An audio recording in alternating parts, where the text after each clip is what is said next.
Okay चलो, पारुल आ गई।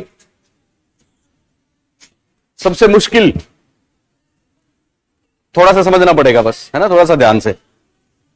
मुश्किल ये बोल रहा हूं कि पहली बार पढ़ रहे, नया है, उसमें कुछ चीजें ऐसी हैं जो ऐसी हैं बस।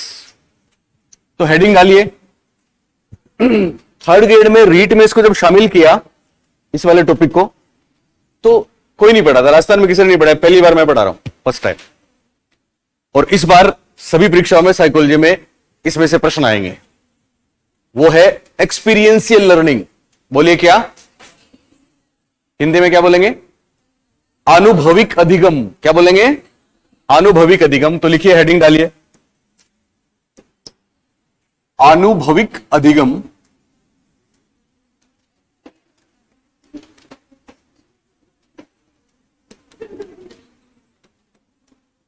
या फिर इसका दूसरा नाम है अनुभवजन्य अधिगम।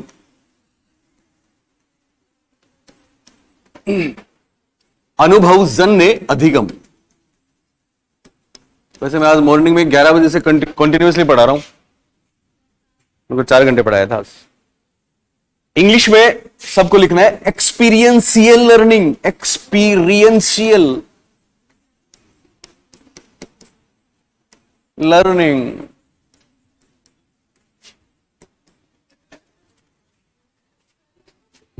हाँ,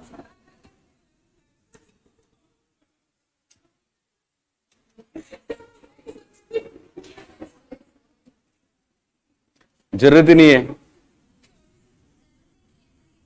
हम तो वैसे ही हैं। सही करिए। ओके चलो, ओके बोर्ड पे आओ।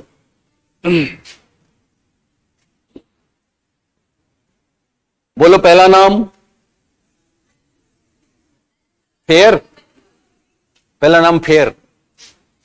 उनको पीछे वालों को बता दो, पूछ रहे हैं क्या बात, बता दो बता दो। ओके प्रियंका, लेफ्टी, वाम हस्त बल्लेबाज हो तुम दोनों ही, क्या बात है। कम्युनिस्ट हो, वामपंथी। चलिए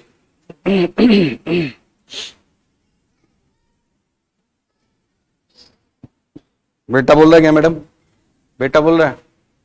चलिए पहला नाम बोलिए अनुभविक अधिगम, दूसरा नाम बोलो अनुभवजन्य अधिगम, इंग्लिश में एक्सपीरियंशियल लर्निंग। इसमें 3 लोगों की बात करेंगे।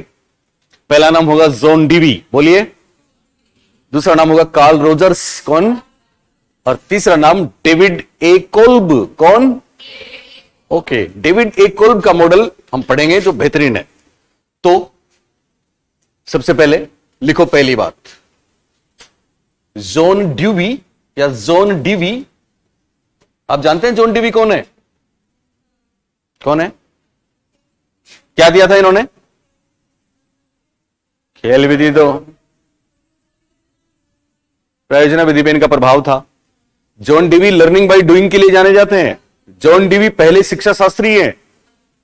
जॉन डीवी प्रेगमेटिज्म, प्रयोजनवाद देने वाले हैं। हमारे यहां गांधी जी ने जो काम किया था बुनियादी शिक्षा में, वो जॉन डीवी ने किया है। जॉन डीवी ने लैब स्कूल बनाए। तो जॉन डीवी वो पहले इंसान थे, सुन रहे हो, जिन्होंने एक कॉन्सेप्ट दिया था, दैट वाज एक्सपीरियंशियल एजुकेशन। क्या था? एक्सपीरियंशियल एजुकेशन, अनुभविक शिक्षा। तो लिखो, जॉन डीवी ने अनुभविक, इन्होंने शब्द इस्तेमाल किया था शिक्षा। जॉन डीवी ने अनुभविक शिक्षा का संप्रत्यय यानी कॉन्सेप्ट प्रतिपादित किया। जॉन डीवी ने अनुभविक शिक्षा का संप्रत्यय, हर शब्द हर लफ्ज बहुत काम का रहेगा सुमन। जॉन डीवी ने अनुभविक शिक्षा का संप्रत्यय प्रतिपादित किया और बताया कि सीखने में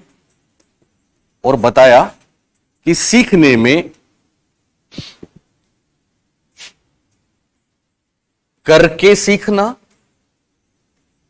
करके सीखना को इंग्लिश में लर्निंग बाय डूइंग बोलते हैं ना। सीखने में करके सीखना, कोमा आनुभविक अधिगम तथा समस्या समाधान, समस्या समाधान महत्वपूर्ण होते हैं, महत्वपूर्ण होते हैं।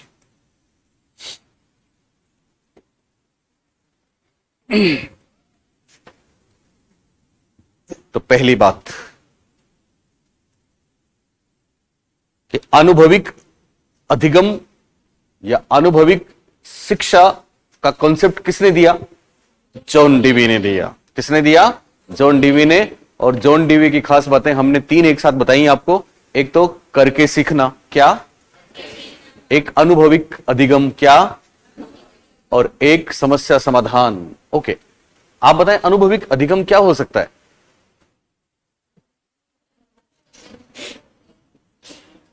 यानी पहले से ज्ञान हो। ओके, और बताओ। करके सीखना ही होता है, शाबाश। अनुभविक अधिगम का मतलब कोई दूसरा, हम उसको देख के नहीं सीखें बल्कि खुद करें। खुद करना अनुभव होता है, तो करके सीखने को अनुभव अनुभविक अधिगम या अनुभवजन्य अधिगम कहते हैं। ओके, दूसरी बात, कार्ल रोजर्स।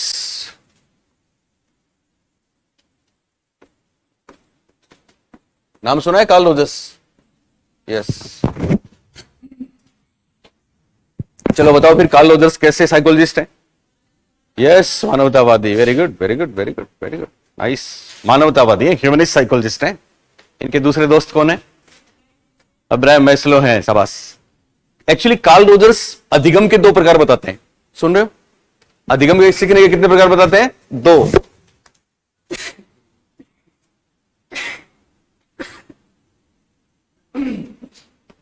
कार्ल रोजर्स सीखने के कितने प्रकार बताते हैं? 2।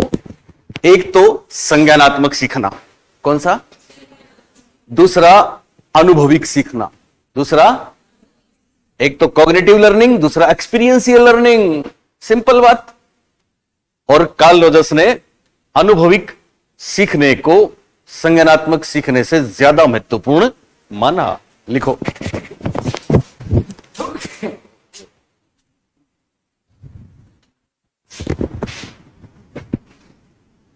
पहला दिन है इसलिए अजीब लग रहा है आपको, बाकी यहां रोज ऐसा ही होता है। दूसरा है, कौन सा दिन है दूसरा? तीसरा, चंदन की टिकिया बताओ। पहला, पहला ही है। ओके, कितने खातिर करते हैं हम पहले दिन, कितना वेलकम करते हैं। ओके, और आपका भला भी होता है, पता है ना? लिखो। ऐसे एरो किया या नहीं किया? नहीं किया ना? ओके, तो लिखो कार्ल रोजर्स ने एरो कर दिया? कर दिया तो इन्होंने कर दो, काटो मत, काटा मत करो। ओके, कार्ल रोजर्स ने या इन्होंने अधिगम के 2 प्रकार बताए। 2 प्रकार बताए एक ही सेंटेंस में। संज्ञानात्मक एवं अनुभविक।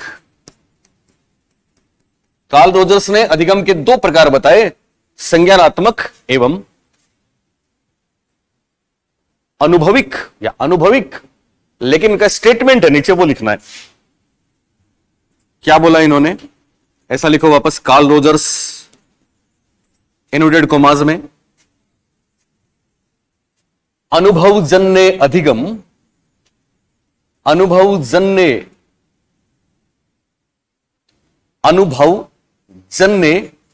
अधिगम कोमा अर्थहीन संज्ञानात्मक अधिगम।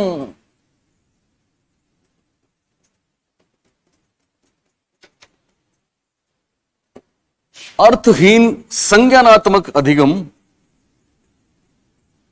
से अधिक महत्वपूर्ण है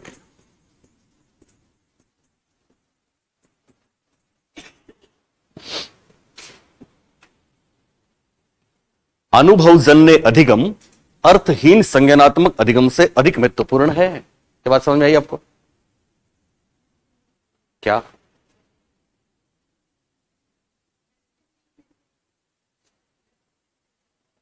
अर्थहीन शब्द किसके लिए लिया? अर्थहीन शब्द किसके लिए है?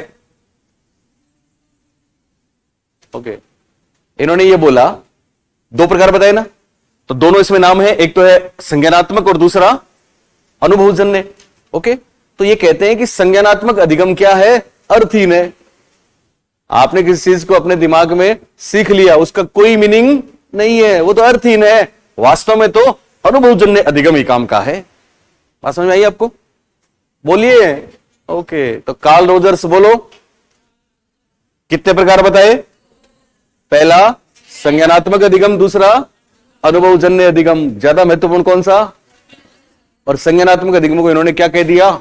अर्थहीन। क्या कह दिया? ओके, अब डेविड कोल्ब, अमेरिका के हैं, डेविड कोल्ब, इनका एक स्टेटमेंट लिखो पहले आप इन्वर्टेड कॉमास में। नाम लिखा डेविड कोल्ब, बोलो क्या नाम है? David Kolb. स्टेटमेंट लिखो, मूर्त अनुभव, कॉन्क्रीट एक्सपीरियंसेस, ये वापस आएगी टर्म। मूर्त अनुभव अर्थपूर्ण अधिगम, मीनिंगफुल लर्निंग। मूर्त अनुभव अर्थपूर्ण अधिगम के लिए बहुत महत्वपूर्ण है।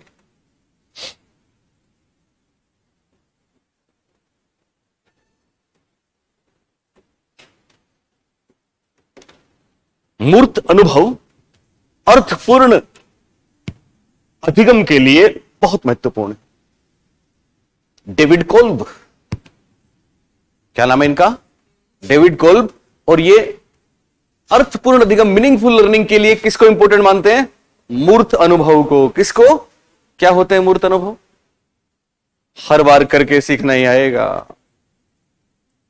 हमने आपको बताया कुछ चीजें तो आपने आपके दिमाग में चली, लेकिन आप खुद करके करके अपने दिमाग में चीजों को लेते हैं, तो वो मूर्त अनुभव है कि नहीं है? ओके, अब इंपॉर्टेंट चीज शुरू होती है, ध्यान से समझना। लिखो, हेडिंग डालो, डेविड कोल्ब का आनुभविक अधिगम सिद्धांत, experiential learning model of David Kolb.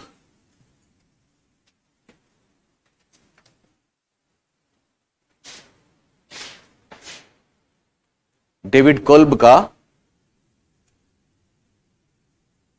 अनुभविक अधिगम सिद्धांत। ओके, तो हम आपको बता दें, डेविड कोल्ब ने अपने सिद्धांत में दो चीजें दी हैं। टू, डेविड, ऐसे तो कैसे हो गया? डेविड कोल्ब ने अपने अधिगम सिद्धांत में कितनी चीजें दी? दो। एक तो, सुन रहे हो, एक तो उन्होंने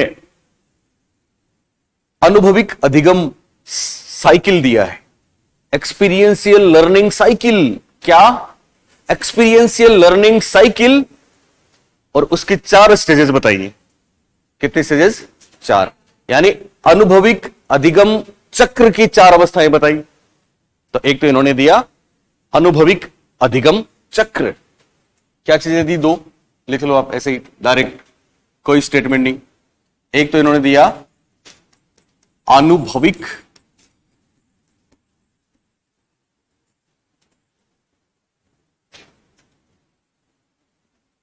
लिख रहे हो, ध्यान से समझना, हमसे पीछे मत रह जाना, बिछड़ मत जाना। एक तो उन्होंने दिया अनुभविक अधिगम चक्र, इंग्लिश में लिखना है एक्सपीरियंशियल, शॉर्ट में लिख सकते हो लर्निंग साइकिल, और इसकी इन्होंने बताई 4 अवस्थाएं, 4 स्टेजेस।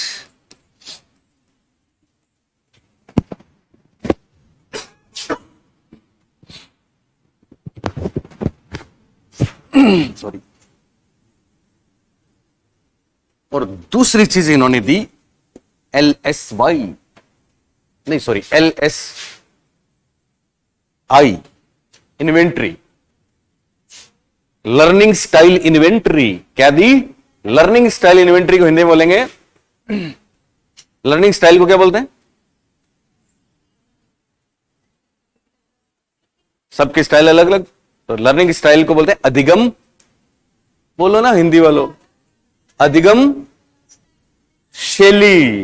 यस, कला डिफरेंट है, तो अधिगम, ओके ओके, कला कहां होती है? कला तो कोई और चीज है। शैली को कला ही बोलते हैं? नहीं, अधिगम शैली, अनुसूची, लर्निंग स्टाइल, सूची को इन्वेंट्री बोलते हैं, आविष्कारिका इन्वेंट्री। और खास बात हम आपको बता दें, इसको शॉर्ट में LSY बोलते हैं, LSY नहीं आई, बार बार मैं वाई बोल रहा हूं, LSI बोलते हैं, लर्निंग स्टाइल इन्वेंट्री। और इसकी भी 4 शैलियां हैं।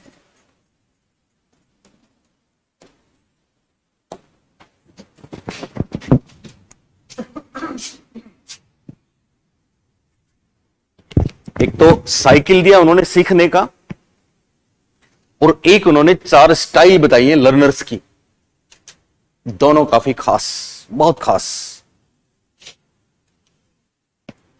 ये किसका काम है? डेविड कोल्ब का। बोलो किसका? David Kolb. मेरी आवाज आ रही है सबको पीछे? कुछ बच्चे बहुत अच्छा पढ़ते हैं, हमको बहुत पसंद है, जो अच्छा पढ़ते हैं हमें अच्छा लगता है। ओके,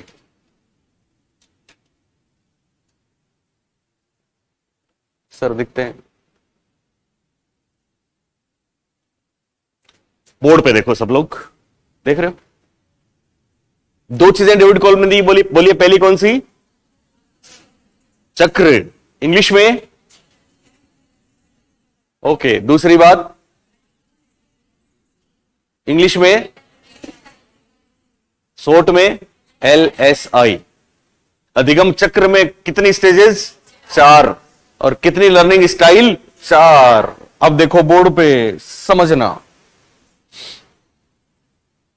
पहले हम पढ़ेंगे साइकिल, लर्निंग साइकिल इन्होंने जो दिया, बोर्ड पे देखो, बोर्ड पे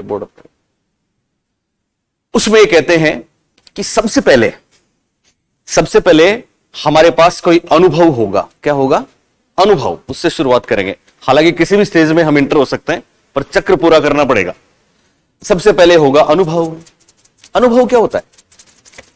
4 में शब्द आपको बता रहा हूं इंग्लिश के। एक शब्द है, जब भी हम कोई काम करते हैं तो हम खुद उसको फील करते हैं, तो शब्द आता है फीलिंग। कौन सा शब्द आया? फीलिंग। पहला स्टेप, हमने फील किया। फील किया मतलब छोटा सा कोई भी एग्जांपल लो। आपको हमने यहां पे ड्राइंग सिखा रहे हैं, ड्राइंग। ओके, तो एक तो हमने ड्राइंग आपको सिखाई, सब लोग देखो, आपने खूब देखा, हमने सब बता दिया, ये ऐसा होता है, ये ऐसा होता है, नाक ऐसा होता है, महिला का चित्र, खूबसूरत चेहरा, कुछ भी बनाया आपने, देखा, okay okay okay okay okay, देखा, पर उससे मजा नहीं आया। अब हम कहते हैं तुम बनाओ। अब आपने, सबके पास सीट है, स्केच है, अब आप खुद बना रहे हैं। जब आप उसको बना रहे हैं तो ये पहला काम होता है जिसको हम फीलिंग शब्द के साथ जोड़ते हैं, लेकिन उन्होंने इसके लिए एक शब्द दिया और वो शब्द दिया कॉन्क्रीट एक्सपीरियंस। क्या शब्द दिया? कॉन्क्रीट एक्सपीरियंस, जिसको शॉर्ट में बोला सीई। क्या बोला? सीई। और हिंदी में इसको बोलेंगे, पहले सुन लो आप समझ लो, मूर्त अनुभव। क्या बोलेंगे? मूर्त अनुभव। बहुत से एग्जाम्पल ले सकते हैं पर तो पहले हमने मूर्त अनुभव लिया, खुद बनाया। अब क्या होता है, हम कोई भी काम करो चाहे, दैट्स नॉट 100% परफेक्ट, परफेक्ट नहीं होगा, कोई कमी, कोई गलती, कोई बात आ जाएगी। अब हम क्या करेंगे, जो हमने फील किया या जो हमने मूर्त अनुभव लिया, जो हमने खेल खेला, जो हमने एक्टिवली पार्टिसिपेट किया, आप सुन रहे हो मेरी बात, अब उसका रिव्यू करेंगे दिमाग में। क्या करेंगे? रिव्यू। तो रिव्यू के लिए उन्होंने शब्द बोला है वॉचिंग। क्या करेंगे? वॉचिंग करेंगे। वॉचिंग का मतलब रिव्यू है, देखेंगे, देखना।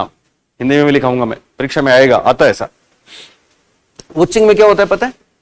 वॉचिंग में होता है कि हम जो अब समझे हैं उसको और हमने जो वास्तव में किया है उसमें अंतर क्या है, यानी हमारी समझ में और वास्तव में हमने जो परफॉर्म किया है उसमें विसंगति क्या है, उसमें कमी क्या है, हम उसको रिव्यू कर रहे हैं, हम उसको देख रहे हैं, हम उसका ऑब्जर्वेशन कर रहे हैं। पर यह ऑब्जर्वेशन किस रूप में होगा? यह ऑब्जर्वेशन होगा, आपको पता है ना, अपनी चीजों को कोई ऑब्जर्व करे तो उसको क्या बोलते हैं? याद रखना, ये शब्द कमाल के होते हैं, रिफ्लेक्ट बोलते हैं। क्या बोलते हैं? रिफ्लेक्ट। तो 2 नंबर पे उन्होंने बताया रिफ्लेक्टिव ऑब्जर्वेशन, जिसको शॉर्ट में आरओ बोलते हैं। क्या बोलते हैं? आरओ। आरओ क्या है? आपने जो काम किया, जो फील किया, जो परफॉर्म किया, उसमें कोई कमी रह गई, उसके बारे में खुद ने जो किया, खुद के बारे में ही सोचा, उसमें आपका चिंतन भी शामिल था, जो किया, आपका डूइंग भी शामिल था, आपका फीलिंग भी शामिल था, सब कुछ शामिल था, उसको वॉचिंग किया, रिव्यू किया। फिर जो कमी रह गई, अब बेहतर हम कैसे करेंगे? अब एक नया आइडिया आपके दिमाग में आप पैदा करते हैं। अब आपके दिमाग में एक नया आइडिया क्या करते हैं? आप पैदा करते हैं, आप कोई कंक्लूजन निकालते हैं, कोई निष्कर्ष निकालते हैं कि जैसे आपने वो बनाई तो है ना, उसका चेहरा जो नाक था वो सही नहीं बना, तो यहां आपने सोचा यार नाक वास्तव में ऐसी होनी चाहिए थी, हमने ऐसी नहीं बनाई, उस पेंटिंग की नाक नहीं बनाई ना आपने, तो ये वॉचिंग है, ये रिव्यू है। फिर अब आप दिमाग में करते हैं कि नाक सही कैसे बनेगी, कैसे बनेगी, तो आपने आपके दिमाग में कोई बस सॉल्यूशन मिलेगा आपको, उसको इन्होंने बोला एब्स्ट्रैक्ट कॉन्सेप्चुअलाइजेशन। अब ये शब्द आपको ध्यान रखने पड़ेंगे, चिंता मत करो, मैं इसका फॉर्मूला बताऊंगा। एब्स्ट्रैक्ट कॉन्सेप्चुअलाइजेशन को बोलेंगे एसी। क्या बोलेंगे? एसी। और वास्तव में इसके लिए एक शब्द आता है और वो है थिंकिंग। कौन सा शब्द है? थिंकिंग। अब आपने अपने दिमाग में एक आइडिया बना लिया कि इस बार मैं ऐसा ऐसा करूंगा, ऐसा करूंगा, आईज के पास से तो नाक सही बन जाएगा। ये आपने दिमाग में ही बनाया, अभी बनाया ना। अब 4 नंबर पे आप उसको प्लान आउट कर दोगे, 4 नंबर पे आप उसको प्रैक्टिकल कर दोगे, जिसके लिए इन्होंने शब्द बोला एक्टिव एक्सपेरिमेंटेशन, एई। क्या बोला? एक्टिव एक्सपेरिमेंटेशन, शॉर्ट में क्या बोलेंगे? एई। और इसको उन्होंने बोला डूइंग। अब हम क्या करेंगे?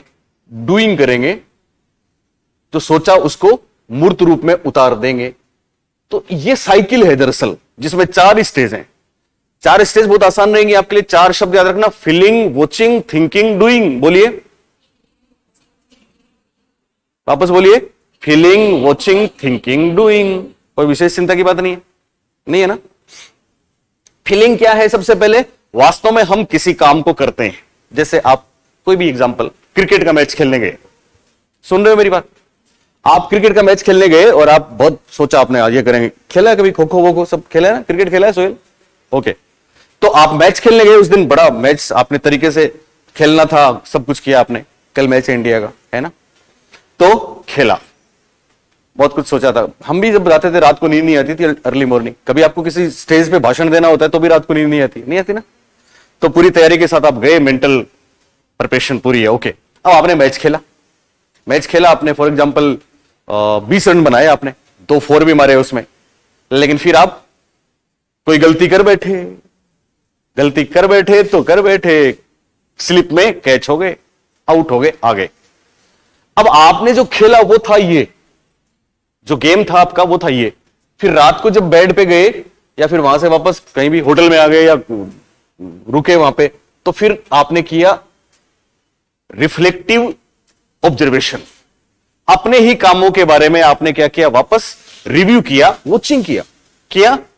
तो आपने क्या किया, यार वो उठती भी बॉल थी बाहर, मेरे को लग रहा था कि ये बॉल बाहर जा रही है, आउट स्विंग हो रही है, तुम लड़की, मैडम, महिला, सामने देखो,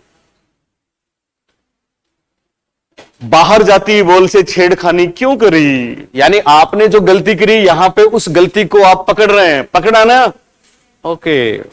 पर टेस्ट मैच था 2 पारियों का, दूसरे दिन फिर नंबर आएगा या अगला मैच था। तो ये था आपका वॉचिंग या रिव्यू, आपने अपनी चीजों को, ये था कॉन्क्रीट एक्सपीरियंस। ये क्या था? कॉन्क्रीट एक्सपीरियंस समझते हो? मूर्त अनुभव। मूर्त अनुभव तो कोई कुछ करेगा तो ही होगा, देखने से तो नहीं होगा। यहां करा और यहां आपने जो करा उसमें जो कमी रह गई उस पे चिंतन, उस पे मतलब उसको रिव्यू किया, चिंतन नहीं बोलेंगे हम, चिंतन यहां बोलेंगे, उसको रिव्यू किया। फिर अब कल क्या करना है, अब आपने आगे से जो प्लान है वो डिसाइड किया अपने दिमाग में ही। आपके पास बैठ तो है नहीं, अभी बिस्तर में हो, आपने किया कि अब मैं अगर कोई बॉल गिर के अगर थोड़ी सी भी इधर गई तो मैं ऐसा ही करूंगा, बैठ के उसको टच नहीं करूंगा। ये प्लान किया, ये दिमाग में थिंकिंग थी। फिर दूसरे दिन गए खेलने और दूसरे दिन वैसा ही किया, सेंचुरी मार के आए, कोई उस बेखबर को उठा दो, कोई बात नहीं। तो पहली बात, 4 स्टेज हैं, पहला है सीई, दूसरा है आरओ, तीसरा है एसी, चौथा है एई। आप बहुत माहिर हो न्यूमेरिक्स बनाने में, कैसे भी करके कोई शब्द बना के या कैसे भी करके इन चारों का क्रम याद रखना, रख लोगे। बोलो पहला कौन सा? सीई, दूसरा आरओ, तीसरा एसी, चौथा एई। और वो 4 शब्द, पहला फीलिंग, दूसरा वॉचिंग, तीसरा थिंकिंग, चौथा डूइंग।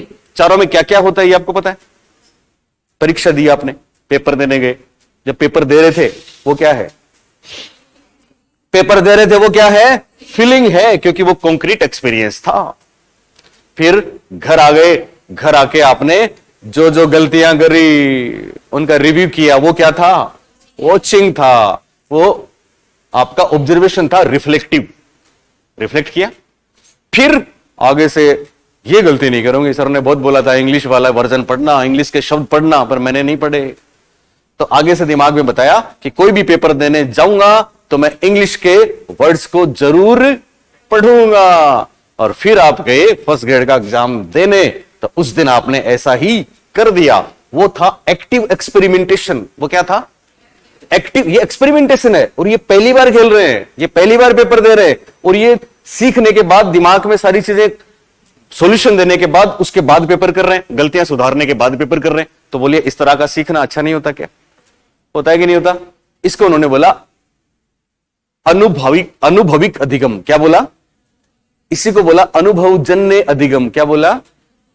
इसी को बोला एक्सपीरियंशियल लर्निंग। क्या बोला? ओके, ये कमाल डेविड कोल्ब का है। किसका है? जिन्होंने कितनी स्टेजेस बताई? 4। और चूंकि ये स्टेज इस तरह से प्रेजेंट करते हैं इसलिए इसको बोला साइकिल। क्या बोला? इंग्लिश में पूरा नाम इसका है लर्निंग, एक्सपीरियंस लर्निंग साइकिल, या केवल लर्निंग साइकिल। हिंदी में इसको बोलेंगे अधिगम अनुभव चक्र। याद रहेगा, सिंपल। अब ये जो इंग्लिश के शब्द हैं, सीई का पूरा नाम कॉन्क्रीट एक्सपीरियंस, इसको हिंदी में क्या बोल सकते हैं? मूर्त अनुभव। क्या बोलेंगे इसको? मूर्त अनुभव। आरओ रिफ्लेक्टिव ऑब्जर्वेशन, इसको बोलेंगे, बताओ? रिफ्लेक्टिव ऑब्जर्वेशन रीट में तो आता ही आता है। इस बार भी फंस गई थी दुनिया, केवल हमारा ही आंसर सही था पूरे राजस्थान में। बताओ, रिफ्लेक्टिव ऑब्जर्वेशन, या तो हम ऐसा बोल सकते हैं विचारशील चिंतन, नहीं, विचारशील अवलोकन, या प्रेक्षण भी बोल सकते हैं इसको। ओके, तो लिखो, हमने हमारी हिंदी ग्रंथ अकादमी में शब्द लिखा है जो परीक्षा में आएगा। अभी लिखो, पहले बढ़ाओ मत। विचारशील प्रेक्षण बना लेंगे, बना लियो, रुको एक बार। इसको बोलेंगे विचारशील प्रेक्षण। क्या बोलेंगे? और फिर एसी है। एसी क्या था? Abstract conceptualisation. तो इसको बोलेंगे, वो था मूर्त अनुभव, और ये है अमूर्त अवधारणा, ये क्या है? अमूर्त अवधारणा। और फिर चौथा क्या है?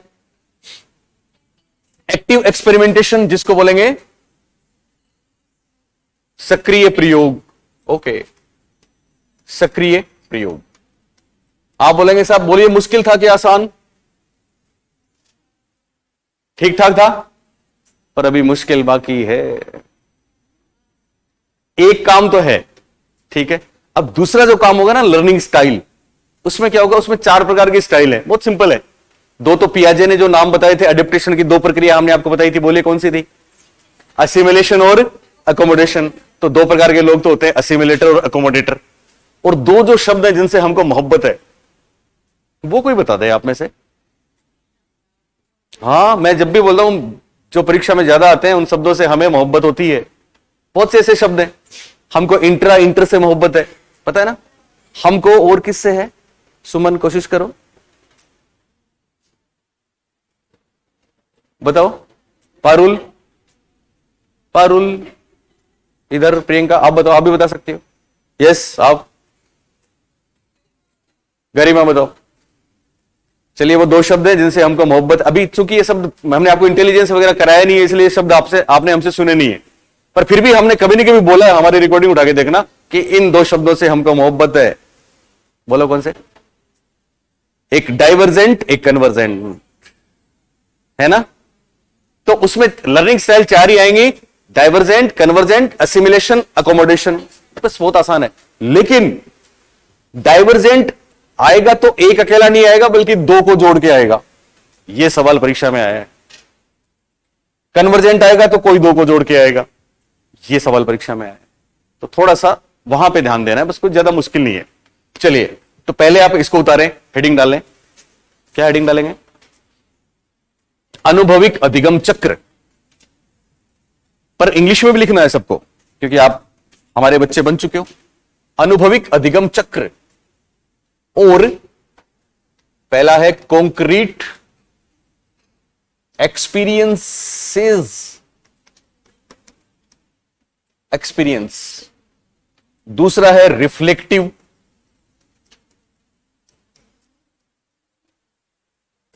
ऑब्जर्वेशन।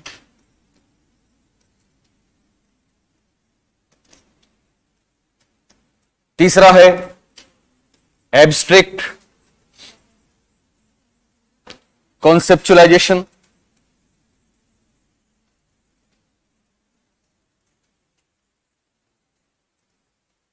और चौथा है एक्टिव एक्सपेरिमेंटेशन।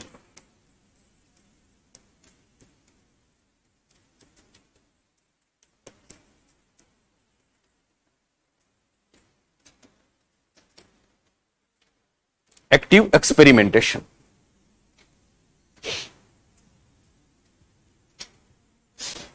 कमाल का है वैसे ये। CEROACAE 4 बार करना, उसको मंत्र की तरह पढ़ना, याद हो जाएगा। अंकिता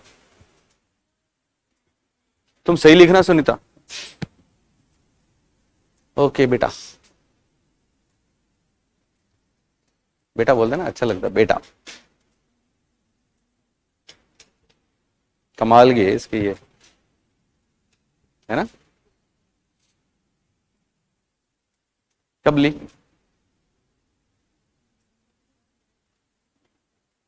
तुम भी लो।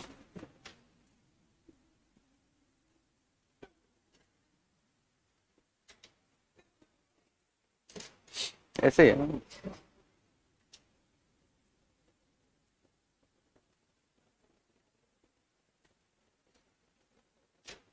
लास्ट तक आपको यूं हो जाएगा कि साइकोलॉजी, मतलब साइकोलॉजी, कोई आपका हाथ नहीं पकड़ेगा।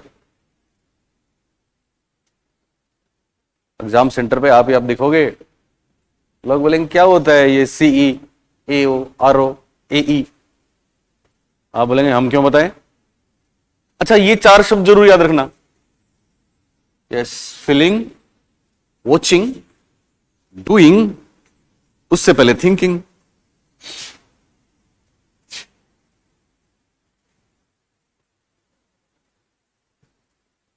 इसका है फीलिंग। गड़बड़ नहीं हो जाए कहीं।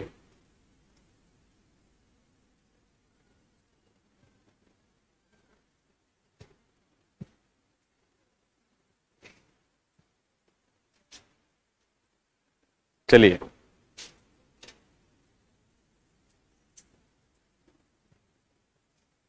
इंग्लिश हिंदी कुछ छोड़ना नहीं है,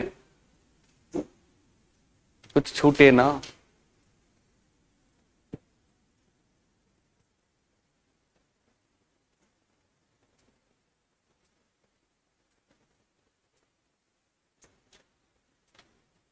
ओके, फिर पता है घर जाके क्या करना, इसको एक बार देखना पढ़ना, फिर इसको साइड में रख देना, फिर खुद ही रब पे लिखना।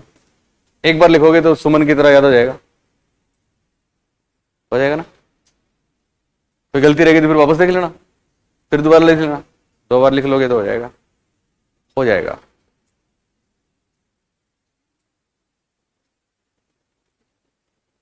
आज क्या बात है,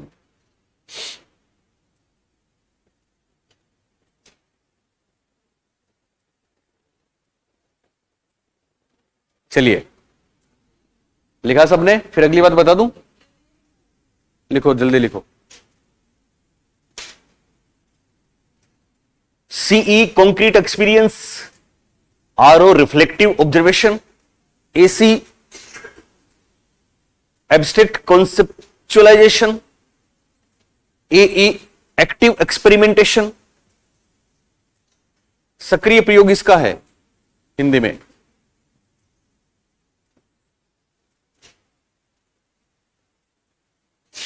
ओके, रिफ्लेक्टिव ऑब्जर्वेशन विचारशील चिंतन है, कॉन्क्रीट एक्सपीरियंस तो पता ही है सबको, मूर्त अनुभव है, और एब्स्ट्रैक्ट कॉन्सेप्चुअलाइजेशन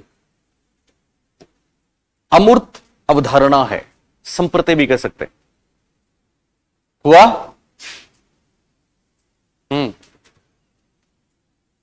ओके, हुआ पीछे सोहेल।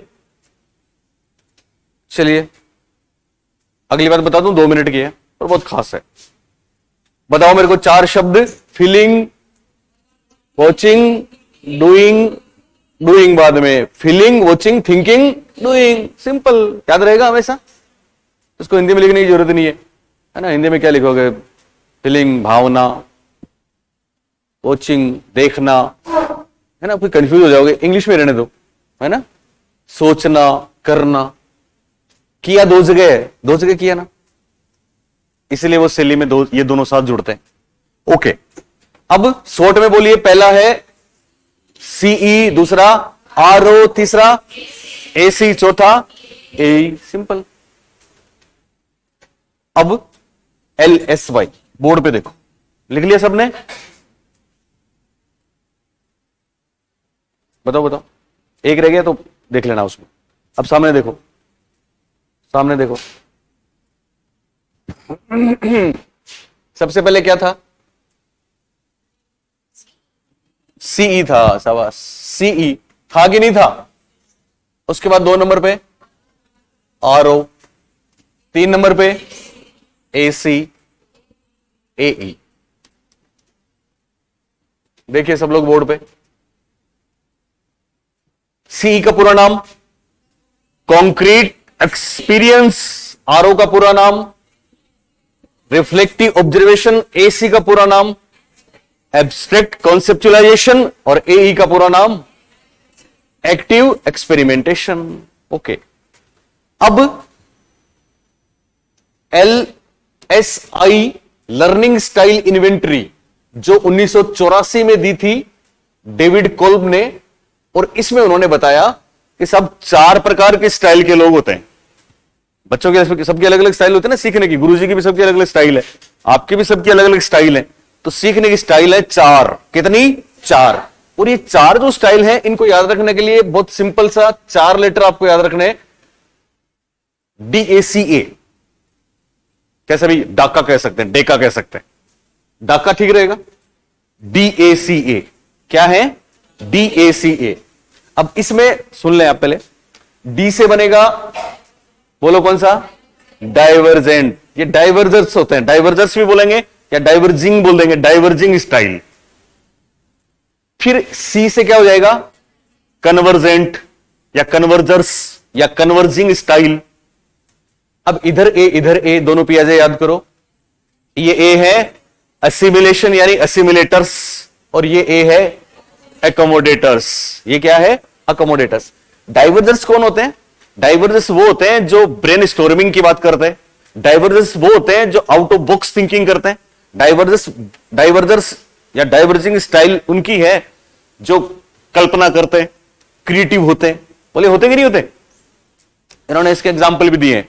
डाइवर्जर्स होते हैं, आर्टिस्ट बनते हैं, म्यूजिशियन बनते हैं, इवन काउंसलर, साइकोलॉजिस्ट भी ऐसे ही होते हैं, तो सारी चीजें सोचते हैं, आउट ऑफ द बॉक्स सोचते हैं। असिमुलेटर्स कौन होते हैं? असिमुलेटर्स वो होते हैं जो लॉजिक्स की बात करते हैं। असिमुलेटर्स वो होते हैं जो मैथ्स में इंटरेस्ट रखते हैं। असिमुलेटर्स वो होते हैं जो बेसिक साइंस में इंटरेस्ट रखते हैं। ये सारी बातें इनसे जुड़ी हुई परीक्षा में आती हैं। तीसरा कन्वर्जर्स या कन्वर्जिंग स्टाइल उनकी है। कन्वर्जिंग वो होते हैं जो प्रैक्टिकल वर्क करने में विश्वास रखते हैं। चूंकि ये डाइवर्जेंट नहीं है, चूंकि आउट ऑफ बॉक्स थिंकिंग नहीं है, चूंकि ये दिशाओं में नहीं सोचते, डायमेंशंस में नहीं सोचते, इसलिए ऐसे लोग प्रैक्टिकल काम करते हैं। और इसके एग्जांपल्स डेविड कोल्ब ने दिए हैं, इंजीनियर्स और नर्सिंग। अकोमोडेटर्स कौन है? अकोमोडेटर्स वो है जो ट्रायल एंड एरर करते हैं, जो लॉजिक्स नहीं मानते, और ये अप्लाइड होते हैं, अडिप्टिव काम। अप्लाइड समझते हो? जैसे टीचर, ठीक है, शिक्षक, या फिर उन्होंने जो एग्जांपल दिए हम उन्हीं को बोलेंगे, वो आते हैं आपके इसमें। ये इंपॉर्टेंट नहीं है, मतलब है इंपॉर्टेंट, पर ये ज्यादा मुश्किल पैदा नहीं करेगा। मुश्किल पैदा करेगी दूसरी बात, ये मैं आपको बताऊंगा अभी। दूसरी बात क्या है, मतलब नेक्स्ट क्लास में, वो सुने आप। उन्होंने कहा कि डाइवर्जर्स वो होते हैं, ये बात परीक्षा में आई है, क्या करें, दोनों प्रश्न ऐसे आए हैं, सीटेट में आया था और इसमें आया था, कि डाइवर्जर्स वो होते हैं जिनमें एक से ज्यादा स्टेज होती है, 2 स्टेज होती है। इनमें भी 2 स्टेज होती है, इनमें भी 2 स्टेज होती है, इनमें भी 2 स्टेज होती है। अब डाइवर्जर्स में 2 स्टेज कौन सी होती है? तो डाइवर्जर्स में उन्होंने बोला सीई और आरओ दोनों होती हैं। ये बात ध्यान रखनी पड़ेगी, ये सबसे मुश्किल फेज है इसका। डाइवर्जर्स वो है, अपसारी लोग वो हैं जिनमें कॉन्क्रीट एक्सपीरियंस भी होते हैं और अपनी बात को रिफ्लेक्टिव ऑब्जर्वेशन भी करते हैं, प्रेक्षण भी करते हैं। इसी तरह से असिमुलेटर्स कौन होते हैं? असिमुलेटर्स वो होते हैं, ये सीक्वेंस हमने बनाई है, वो इसलिए बनाई है ताकि आपको याद रहे। ये वो होते हैं जिनमें दूसरी ओर आरओ और एसी होते हैं, ये रिफ्लेक्टिव ऑब्जर्वर भी होते हैं, और साथ में ये एब्स्ट्रैक्ट कंसेप्चुअलाइजेशन भी करते हैं, नए आइडियाज भी लाते हैं। और इसी तरह से कन्वर्जर कौन होते हैं? कन्वर्जर वो होते हैं जिनमें एसी के बाद यस एसी भी होता है और साथ में ए भी हो रहे, वाह यार ए भी होता है। और फाइनली ये वो होते हैं जिनमें ए भी होता है और प्लस सीई भी होता है। बोलिए ये बात आपको याद रखनी है, रख लोगे? कुछ भी कर लोगे, टॉप आना है ना। इसको आसान बनाने के लिए एक काम है, चिंता की बात नहीं है। ये DAC, ये 4 लेटर तो आपको याद रहेंगे, और चारों से हम डी से डाइवर्जर बना देंगे, ए से असिमुलेटर बना देंगे, सी से कन्वर्जर बना देंगे, और ए से अकोमोडेटर बना देंगे। असिमुलेशन अकोमोडेशन तो दोनों ए है, लेकिन पहले असिमुलेशन ही आता है, इसलिए कोई चिंता की बात नहीं है। यहां देखो, इनको आप नंबर दे देंगे, 1 नंबर, 2 नंबर, 3 नंबर और 4 नंबर।